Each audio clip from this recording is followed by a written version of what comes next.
Assalamualaikum warahmatullahi wabarakatuh. Okey, hari ini saya nak berkongsi dengan anda bagaimana caranya untuk mengecutkan rahim bagi wanita yang baru lepas bersalin.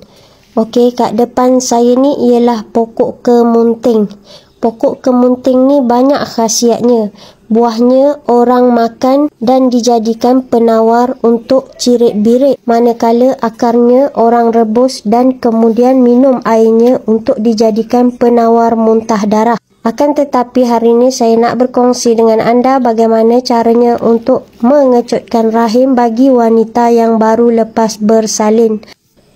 Cara-caranya ialah ambil beberapa pucuk pokok kemunting beserta dengan buah sama ada masak ataupun tidak masak. Kemudian basuhlah sehingga bersih dan masukkan ke dalam periuk dan masukkan 4 gelas air ke dalam periuk tadi dan rebuslah sehingga mendidih. Rebus dengan api yang perlahan.